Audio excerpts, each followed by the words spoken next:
reka dusome ubundi byakozwe n'intumwa turebe ko bimeze ibice byaho 16 noneho dusome 16 tumanuke twumve Uwiteka duteguriye umunsi. Aravuga ngo bukeye tujyaho basengera duhura n'umuja uragutewe na dayimoni yungukiraga abasheguje cyane n'ingemu.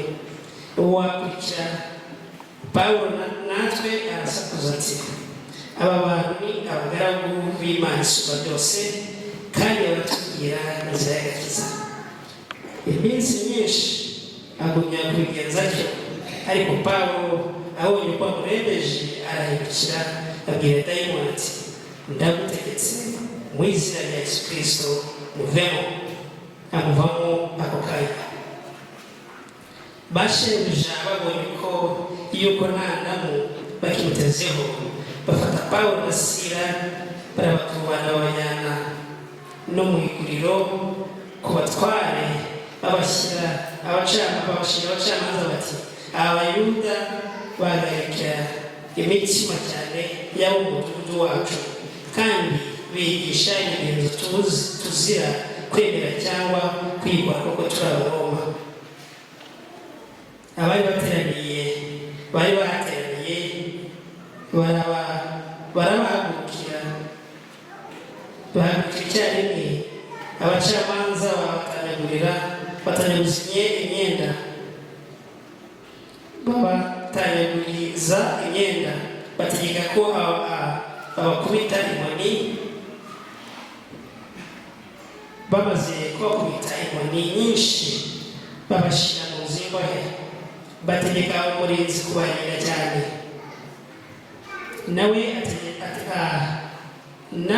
ategetswe atyo abajugunya mu nzu yo hagati, akomeza amaguru yabo mu mbago. Ariko mu gicuku Pawulo na Sila barasenga baririmbira Imana. Izindi mbohe zirabumva. Uwo mwanya habaho igishitsi cyinshi, imfatiro z'inzu ziranyeganyega, inzugi zose ziherako zirakinguka, iminyururu yose yabo iradohoka. Uwo murinzi arakanguka abonye inzugi z'inzu z'imbohe zakingutse, agira ngo imbohe zacitse, akura inkota ye. Nuko agiye kwiyahura Pawulo avuga ijwi rirenga ati wikwigirira nabi, twese turi hano. Atumira itabaza atumbukira mu nzu, ahinda umushyitsi yikubita imbere ya Pawulo na Sila, maze arabasohokana arababaza ati batware mbere gukora nte bunyere. Bamusubiza bati izere Umwami Yesu urakira ubwawe nabo mu rugo rwawe. Bamubwira ijambo ry'Umwami Yesu nabo mu rugo rwe bose. Mu gicuku cy'ijoro arabajyana abuhagira inguma, aherako abatizanywa nawe bose arabazamura abajyana iwe, arabagaburira yishimana cyane nabo mu rugo rwe bose kuko yizeye Imana. Ijoro rikeye babacamanza batuma abasirikare babo bati rekura abo bantu. Umurinzi w'inzu y'imbohe abwira Pawulo ayo magambo ati abacamanza baratumye ngo murekurwe, nuko rero nimusohoke mugende amahoro. Ariko Pawulo arabasubiza ati badukubitiye imbere y'abantu nta rubanza badutsinze kandi turi Abaroma. Badushyira mu nzu y'imbohe, none barashaka kudukuramo rwihishwa. Reka da, ahubwo aba aribo baza ubwabo badusohore. Ayo magambo abasirikari barayabwira abacamanza, bumvishe yuko ari Abaroma, baratinya baraza babasaba imbabazi muri Imana ifite imbaraga n'ubutware. Twumva byinshi muri ibitangaza wakoze, twumva byinshi bikomeye bihambaye aribyo bikurikira Imana, aribyo bituma tumunamba umunsi ku munsi, twumva twifuza dushaka gukurikira. Reka umunsi ubane natwe ko tugurisha mu izina rya Yesu Kristo, amen. Ikiguzi cyo kwamamaza ubutumwa bwiza, naje gutekereza mani magambo ikiguzi cyangwa se urugendo rwo kwamamaza ubutumwa bwiza. Nza guhera mu buzima busanzwe ndatekereza navuga ngo iyo umuntu afite urugendo bigenda bite, iyo utegura kugira urugendo bigenda bite. Uko byagenda kose iyo urugendo rwateguwe hari byinshi ushyira ku murongo. Hari igihe kugira ngo ufite urugendo akenshi niba uzagenda akavarisi ushyiramo utuntu uzakenera. Iyo uzamuka umupaka kitagomba kwagirwa n'iki? Pasiporo igomba kuba ari iya mbere yo kwibagirwa ibage, ariko pasiporo ifite umupaka. Iyo bage rero n'indi ngwara igomba ugeze niyo ariko icyo ugomba gufite. Haleluya. Rero iyo urebye urugendo hari kose hari ikiguzi kigomba kubaho kugira ngo urugendo rubashe kubaho. Haleluya. Rimwe na rimwe rero ukeneye iki cyangwa se nizageresha amakuru utegura ni gute bizageresha amakuru y'ibyo tuzagisha, ukaba ufite amafaranga runaka cyangwa se ikintu runaka kizagufasha kubona amaso yo kugenda rukomeye. Haleluya. Niko iyo umuntu ategura urugendo yagenza hari ibyo ugomba gushyira ku murongo, hari ibyo ugomba gupakinga, hari ibyo ugomba gushyira ahantu runaka bizagufasha kugera ku ntego wiyemeje. Haleluya. Turi kureba ngo urugendo rumeze gute, urugendo rwa Kristo. Uyu munsi wa none turaza tukavuga twaririmba tukabyina, ariko ni urugendo rukomeye. Haleluya. Ngira ngo nagerageje gutekereza ndeba kera cyane isezerano rya kera, sanga umugabo wita Yesaya yaje guhanura ibya Yesu. Haleluya. Nagerageje gufata abo bakera ugiye kureba ugajya muri detaye ntabwo twarangiza. Haleluya. Uwavuga Kristo ibyo ari kuvuga ngo amuvuga bukira bugacya kugeza igihe agarukira yazagarukira. Haleluya. Ijambo rya Kristo ni mugari, abarindi barinde ngo ni mugari ngo ni muremure, bagerageza kuvuga uburebure ariko bamaze mu metero zinge ntabwo bazizi. Nyine arenze. Haleluya. Amen. Turongera tubona umugabo wita Yohana Umubatiza arangije aravuga ngo n'ijwi ry'uramura mu butayu umugore n'inzira ze. Haleluya. Arangije avugisha abantu cyangwa tujye dusome kuko twasoma cyane igihe kikaza kutubara gito. Aravuga ngo njyewe nta nubwo mfite ububasha, nta nubwo mfite ubushobozi bwo kuvundura udushinge umugozi. Haleluya. Rundi rwo rugendo tubona Kristo avuka ndagira ngo dukomereza araza abireta ngo yabaye umwana nkatwe. Haleluya. Abana n'ibyo musobanura ngo yabaye umwana nkatwe. Haleluya. Ngo yatuze n'abandi bana kandi afite imico myiza. Hari icyo Kristo yaratandukanye n'abandi bana tubona ngo nigeze akora icyaha. Hari igihe cyarageze bamwakira nk'umwami yinjiye Yerusalemu bamushaka urugobe baramusingiza. Ikindi gihe kiragera ati ni abamwe. Ngira ngo twabonye ijambo hariya aho Pawulo na Sila ngo bakijije uriya mukobwa w'utewe na dayimoni, barangije abari afite inyungu muri icyo gikorwa cyakorwaga, barangije baragambarira baba nk'uko Yesu yabyagenje icyo gihe. Nuko Yesu tubona mu rugendo rwe yagejeje imyaka 30 atoranya intumwa 12 abantu nazo mu gihe cy'imyaka 3 arazigisha. Arangije agati umunsi umwe nzagenda. Haleluya. Ariko nijya kugenda nzabohereza iki? Nzabohereza ubufasha ari umwuka wera. Haleluya. Hari inshingano ya mwuka wera ku ntumwa. Haleluya. Ngazabigisha nabwiye byose, azabana namwe, azabahugura. Haleluya. Nibyo tubivuga. Yavuze amagambo menshi ababwira mwuka wera azabahereza mu gihe bazaba badahari, uzabana n'intumwa. Intumwa zakoze umurimo. Impamvu nagerageje kujya muri terwa ngo turebe uyu munsi turebe umugabo bita Pawulo nande na Sila bakora umurimo.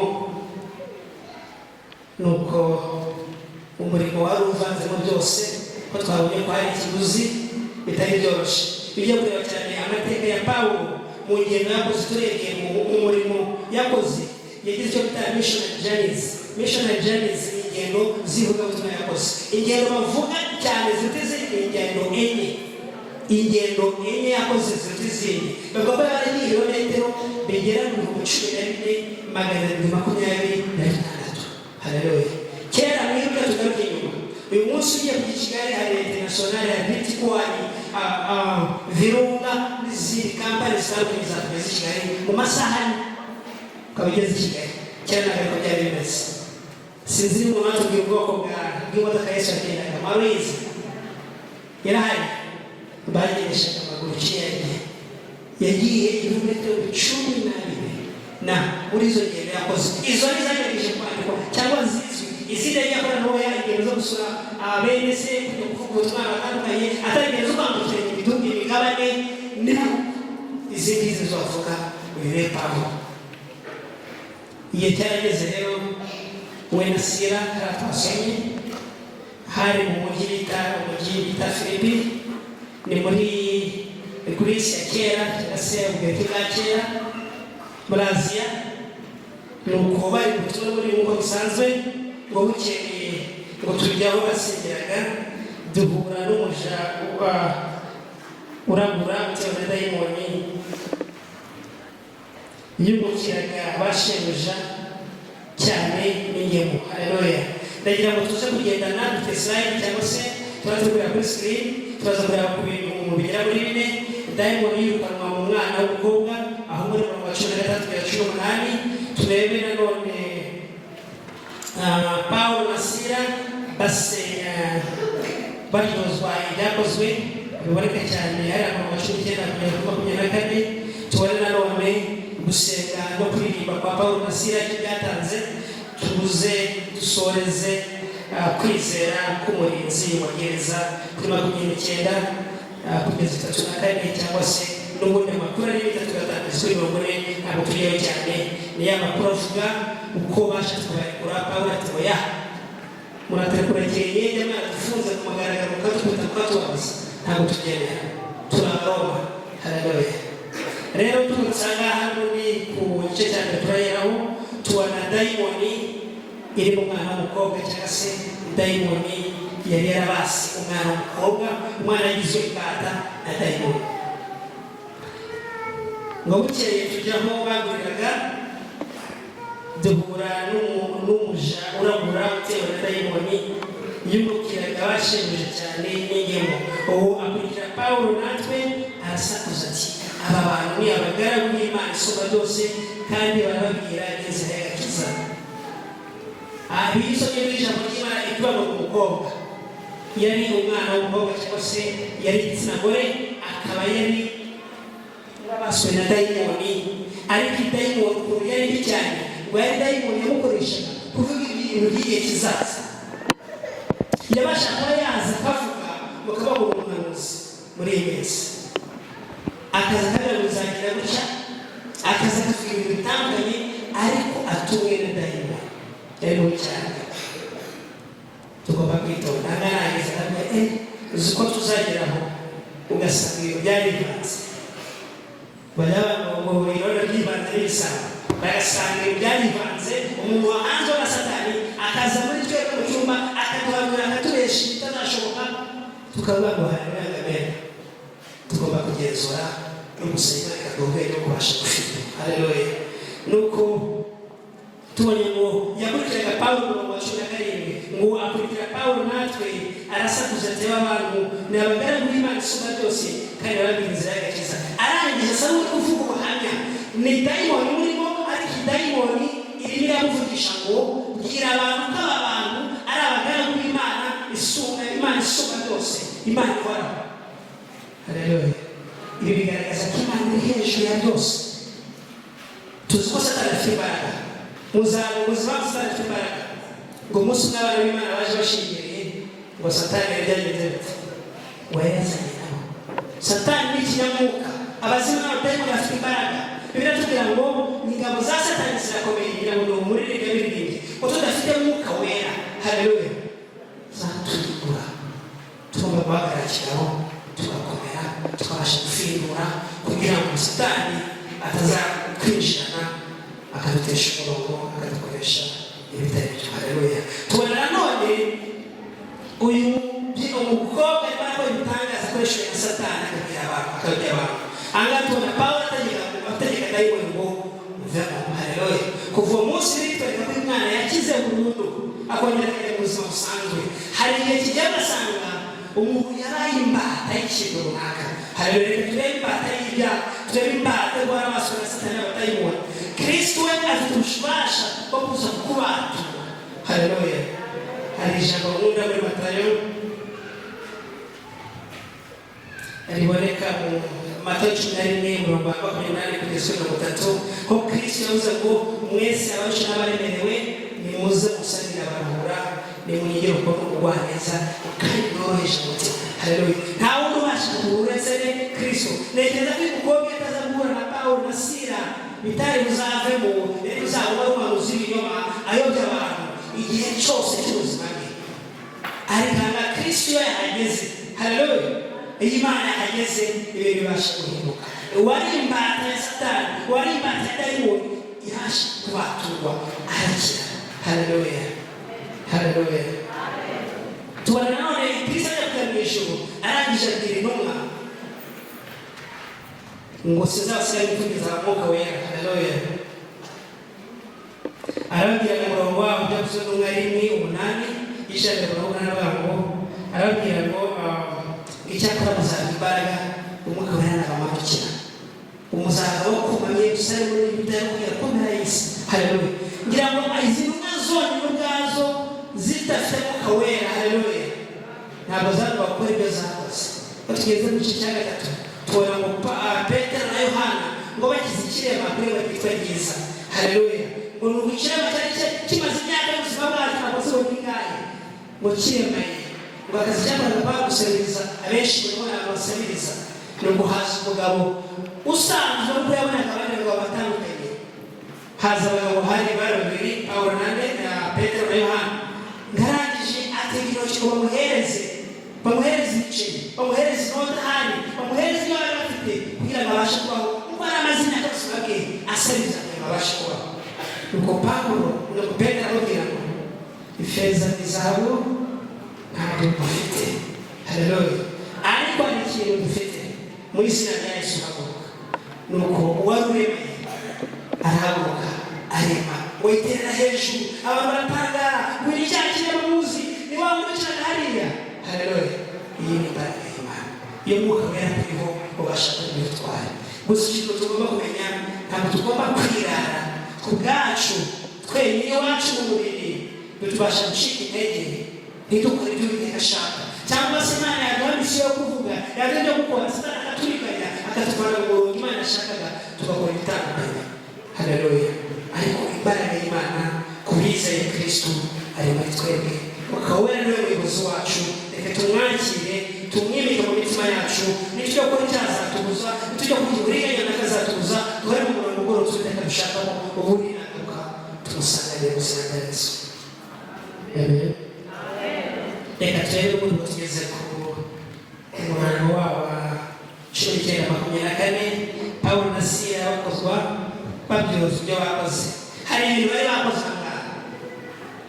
Mbabwire cya mbere, kwitambika inyungu zabaga mu buhanuzi bw'ibinyoma muri Yakobo. Abantu bagize ubugambanyi barusha imyatsikira barahari. Haleluya. Umurongo wa kugira ngo abagabo bashimikira aravuga basheje babonye yuko nta ndamu bakimutezeho, bafata Pawulo na Sila barabakurubana babajyana no mu iguriro, ku batwari babashyira abacamanza bati Abayuda bahagarika imitima cyane nabo mu mudugudu wacu, kandi bigisha ingenzi tuzira kwemera cyangwa kwikora kuko turi Abaroma. Mu bintu barebaga harimo kwitambika za nyungu zabaga muri rero. Ntabwo wamenya ko n'ishuri cyangwa se uburyo yari bihuye iyi mpano y'uyu mukobwa utewe na dayimoni, ibyo yayikoresheje za nyungu z'abantu ntabwo turi wabihuza. Ariko ikigaragara ni uko indamu zabaga muri mukobwa aho niba nyakabwira abantu biragenda gutya mukazana amatu yajyaga waba niko bivuga. Haleluya.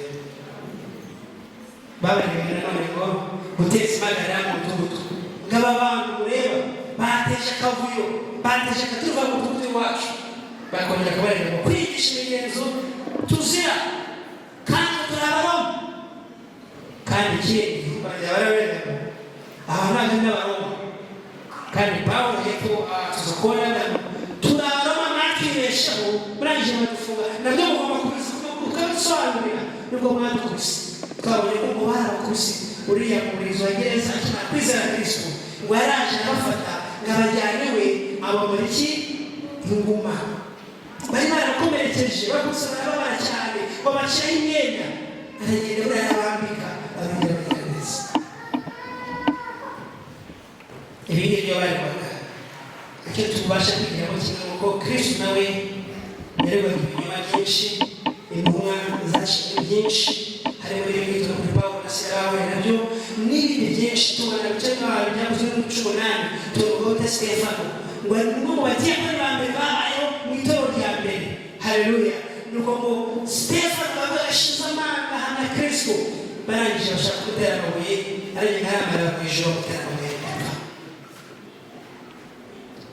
Stefano n'umuhungu iyo kureba amateka y'imfu za Kristo yatoranije intumwa n'imfu zaje ziteragahita muri twese hari abatujumisha kwakuruka tugahunga abari baje batubwira ngo mubamutetse ngo buri abakushimye ngira ngo hari ni yakene ngiri indirimbo iyo tubivuga turirimba tuvuga ari ibintu aho bikoshi ntabwo tubikura ngo tubisane tureba mutatu cyane acamuke tugushire ntabwo byari ibintu byoroshye byari bikomeye tubona amuruma Paulo na Petero wabaye kubara mu bandi nganje ngati ndabizi kurambamba nako bashaka guhumba kubanga ariko mu bambe n'ucyutse ntigereranya n'umwana wanjye harabandi bazi ku matungo bagafata itungo bakakubita buri genda gucya irindi bigende hariya ugashwana izo nizo twafuye tubona Paulo ari muri gereza igihe gitandukanye mu ngendo yakoze yavuye na byinshi bigoye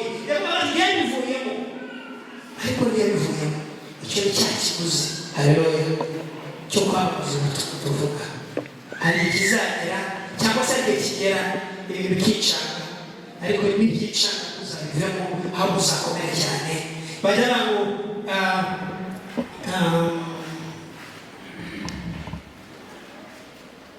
muri kigareza kuvuga ariko mu gihe tugeze mu byinshi bikomeye tugiye tugeze aho tubone bishaye mu rwo bigeze ku iherezo haleluya nta handi tubasha gukura gutabarwa uretse ijoro Kristo abasha kubikiza reka turebe nanone ngo 25 twagiye kuri slide 25 aravuga ngo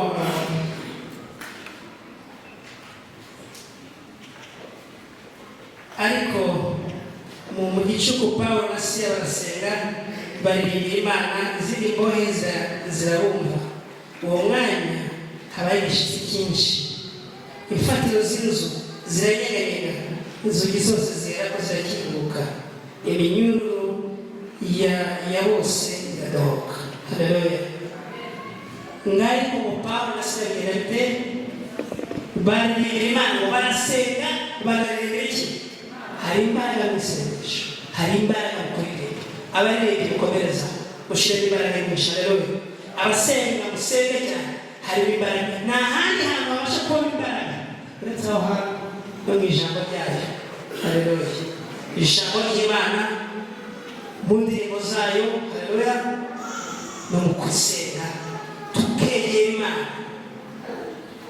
haleluya ngo nuko barasenga bigenda bite ngo habe igishitsi mushitse nawuzi arimo abantu babuzi n'abana batarabuzi bazi nuza ibiti bitara bisashize ndabiti kimwe n'ibonye gusa kuri wavu ndaje ngo birenze iyo nabasha gutekereza iyo nabasha kwakira ntangira gutekereza ndavuga bari mu basore bashinga ataretse hari igishitsi kirenze kiriya haleluya ngo ikimenyane kigaragaza igishitsi imbaraga cyari gifite izuri bayama zirafungutse haleluya ibinyuga y'abasha kubona amaboko iradohoka irahambuka nuko umurizi yakangutse abona barebe ahantu inzugi zakingutse byose byatungana haleluya imbaraga mu sengesho imbaraga mu kuririmba hari abantu bazi Imana kuririmba azaga turirimba gute abizi ariko harimo ubwihisho haleluya abatari muri korali rwose kuririmba Imana ntabwo ushobora kuririmba muri korali wanaririmba no ku giti cyawe rwose nabyo biremewe, wareba n'ingo zo kwitanga nabyo biremewe, wareba n'umutima wawe ibyo nabyo biremewe, ariko harimo imbaraga. Haleluya! Ni mu buryo bwo guhamya Kristo, ugahamya ko yatsinze, ugahamya ko yazutse, ugahamya ko ariho kandi imbaraga gutwara n'isengesho. Haleluya! Amen. Amen.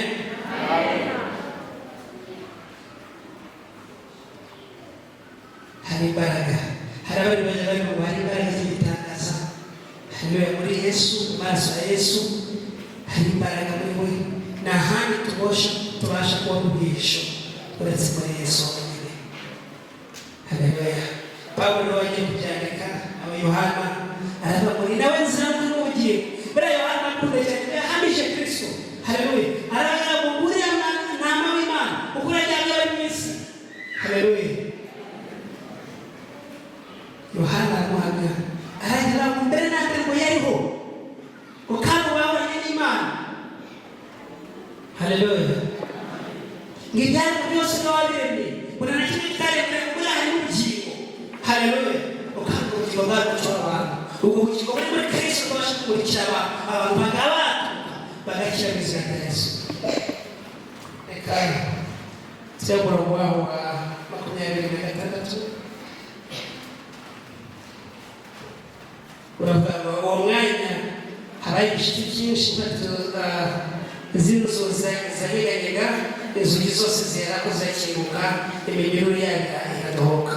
Uwo murinzi arahaguruka abonye inzugi z'inzu y'imbohe zikingutse ubwoba, agira ngo imbohe zacitse, akura inkota ye nuko agiye kwiyahura. Pawulo avuga ijwi rirenga ati wikwigirira nabi, twese turi hano mu ijambo ry'Imana. Haleluya! Haleluya! Ijambo ry'Imana ni ryiza, ijambo ry'Imana rirakomeye cyane kandi rizima. Haleluya!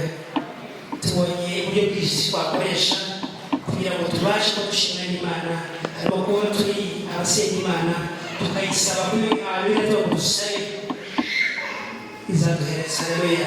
kandi izabwiriza ibyo dukeneye byose. Amen. Kwizera k'umurinzi wa gereza tugeze tubona n'ubundi ku murongo wa 29 havuga ngo atumira itabaza aturumukira mu nzu ahinda umushyitsi, yikubita imbere ya Pawulo na Sila maze arabasohokana arabaza ati batware ibintu bikora n'abagere. Haleluya! Amen. Ngo yikubita imbere ya Pawulo na Sila arangije abaza none bigende bite. Ariko ibintu mu bigarure murebe wenda tubwe umuntu uri kuri gereza, umurinzi wa gereza, habaye igitangaza nta kiriya, ahubwo ntuje kubona ngo mwafungwa mwe bigenze bite. Ariko byoroshye mumbwire ikintu nakora, kuko ibyo mbonye bigaragara ko mutari abantu basanzwe. Haleluya! ahubwo muri mu mwuka w'Imana. Haleluya! nuko baramusubiza bati twese rimwe izere umwami Yesu bakira bwawe na urugo rwawe. Ahangaha hatekereje aba bantu bari mu mwuka w'Imana nyawo. Iyo bari abantu bashaka inama bamubwiye ngo urabizi n'iki, dohereza akantu mbere nakunda. Ariko arabwira ngo nta kindi, baramubwira ngo nta kindi kintu usaba, ntabwo ari ibiguzi, ntabwo ari amafaranga, ntabwo dushaka kuyuza n'imirima cyangwa se utuntu bw'ibyo uzaduhereza, ahubwo kora ikintu kimwe cyo kwizera umwami Yesu. Iyo turi muri Yesu, yo kwizera Kristo, ibintu byose biba sawa. Haleluya! turi tugiye guhoraho kandi tuguhumura imitima yacu, nubwo twahura byinshi tugoye n'ubugingo, ariko dukomere ntabwo ari kwiheza.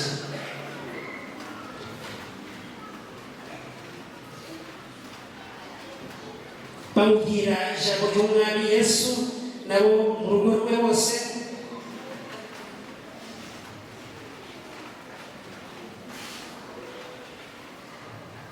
Mu gicuku cy'ijoro arabajyana abuhagira inyuma, aherako abatizanya nabe bose, arabazamura abajyana iwe, arabagaburira, yishimana cyane nabo mu rugo rwe bose kuko bizeye Imana. Nuko arangije fata ba bantu wiruke mugarure ishusho kuri umuntu yarinze bano bantu muri gereza. Uba ukoze icyaha cyo kuba muri gereza wabajyanye, ukoze icyaha cyo guca akazi ka bose wabaye akazi, ibyarabaye amadosiye akomeye. Ariko imbere ya mbere yo mbere yizeye umwami Yesu ufite imbaraga urenze ibyo byose. Arangije ngahajyana no mu rugo, arabumura, arabagaburira, ngo nawe mu rugo rwe babasha kwizera nuko bose bahimbaza Uwiteka. Haleluya. Imana yacu ifite imbaraga. Iyo ugarutse inyuma ukareba usanga bitashoboka, ukibaza njyewe na gusekirite ndinze gereza, ibyo ndetse ntabishobora, ahubwo nareba ukuntu nabigenza. Haleluya. Akenshi dushaka plan B, ubundi buryo bwatwe twakoramo ibintu biturenge Imana ishaka. Iki kibazo cyacu abana b'abantu, reka dushake Imana. Haleluya. Dushake Uwiteka, tugendere mu butware bw'Uwiteka, duhamagare Umwuka Wera azabana natwe. Haleluya. Turimo turengera umusozo, ndagira ngo twibaze ibibazo bitatu byo kwibazwa mu gihe tuza kujya gusoza. Reka tubaze ibyo bibazo, mani magambo ni homework tugiye gutanga cyangwa se umukoro. Ndagira ngo nitugira ibyo bibazo nawe usubiremo ubigendane ubyibaza, kandi Imana izakubwira neza. Icyo gihe turavuga ngo ni iki dukwiriye kwitegura mu gihe tugikomeje urugendo rwo guhamya Kristo. Ese twiringiye kuzarangiza urugendo tutitaye ku bizabaho byose ku rugendo? Tugomba kwitegura iki mu gihe turi abahamya? Haleluya. Mu gihe turi abambasaderi ba Yesu, mu gihe duhagurutse tugiye mu butumwa mu buzima bwacu bwa buri munsi, tugomba kwitegura iki? Hari ibintu Uwaseze yavuze ko ari igihe biba byiza cyane hakaba amakuba. Hari n'amakuba yazaza. Kristo yahuye nabyo, intumwa zahuye nabyo, abahanuzi ba kera bahuye nabyo, ubwoko bwa Isirayeli bwahuye nabyo. Haleluya. Uyu munsi duhura nabyo bitandukanye, ariko turakomeye. Haleluya. Tugomba kwibaza byinshi tuza kwegera umusozo. Ikindi kibazo turibaza ngo ese hari icyo dukeneye? Wese hari ibyo dukeneye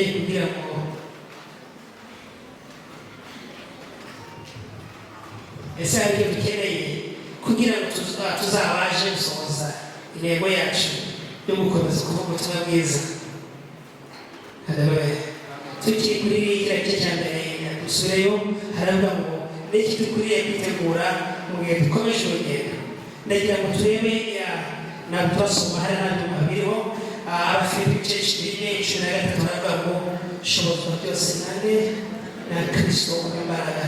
Ni ijambo ryavuzwe na Pawulo. Mu gihe twitegura urugendo, mu gihe dukomeje tudacitse intege, mu gihe duhanze amaso umusaraba, mu gihe dushaka kuzagera mu ijuru, dushaka kujyana na bene wacu na bene data n'inshuti zacu n'abo duturanye kuzajya mu ijuru. Mu gihe dushaka kugenda mu rugendo, reka dushobozwe na Kristo. Reka rero tureba. Haleluya. Azaduha imbaraga, azadukomeza mu izina rya Yesu. Ese hari ibyo dukeneye kugira ngo tuzabashe gusohoza intego yacu yo gukomeza kuvuga ubutumwa bwiza? Ni muri Rwanyandebe ijambo ryavuzwe na Pawulo mu Efeso, ngo mwambare intwaro zose z'Imana kugira ngo mubashe guhagarara mudatsinda mu buriganya bwa Satani cyangwa se uburiganya bw'umwanzi. Pawulo yarabivuze muri Efeso 6 ngo nta kindi cyabashoboza kuzagera iyo mugiye uretse ikintu kimwe. Haleluya. Kwambara intwaro zose z'Imana. Ntabwo ari zimwe mu ntwaro z'Imana, ahubwo ni kwambara intwaro zose z'Imana. Haleluya. Kugira ngo mubashe guhagarara mudatsinzwe n'uburiganya n'uburyarya bwa Satani. Twimike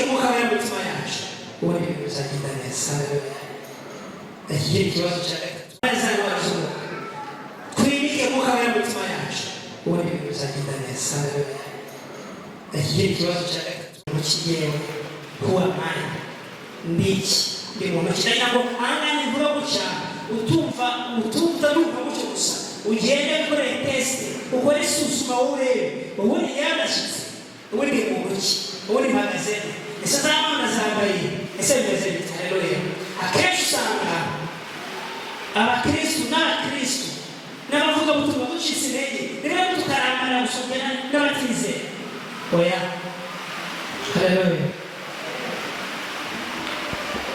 Reka tubashe gukomera, reka twibuke aho turiho, twumve ko tutagomba kwirwanirira aho hari gukomera, hari Imana, hari Kristo ibasha kuturengera. Reka twibuke ko dufite inshingano natwe nkuru, inshingano nkuru yo dusorezaho twibaza ngo Kristo ajya kugenda yasize atoranije intumwa azihereza misiyo, ariko izo ntumwa ngo twayibonye ari ba Petero, ari ba Yohana, ari ba Filipo, ari ba Ande bose ntabwo bakiriho umusore twebwe turiho. Haleluya. Inshingano yo mu kugenda mu mahanga yose kugize ubutumwa bwiza ngabize mu babatiza n'izina rya Data twisoma muri we mu buhinzi n'ibyo babiye byose ngo kandi ntabwo muzababize mwenyine ndi kumwe namwe nzabashoboza. Haleluya. Reka twumve ko tutari twenyine, Kristo azadusohoza, azabana natwe maze tujyane iyo mesaje, twumve ko tudacika intege ahubwo tugende tuvuge cyane, tugende no ku bandi. Muri iyi minsi harimo gucika intege kubera byinshi turimo duhura nabyo muri iyi minsi, ngira ngo hari umuvandimwe yaganiriye n'abandi ngo hari igihe babagana n'abakristu hakaza abatamu kubera ko niba muri regiyo aho batari kubona basengera abantu barangije gucika intege. Reka tujye gucika intege. Haleluya. ahubwo dukomere tubashe kuzakunama kuri Kristo mu izina rya Yesu. Reka dusenge. Tugushimire kuri Imana ikomeye, tugushimire kuri Imana ibasha guhindura, tubone urugero rwiza rw'uko wavanye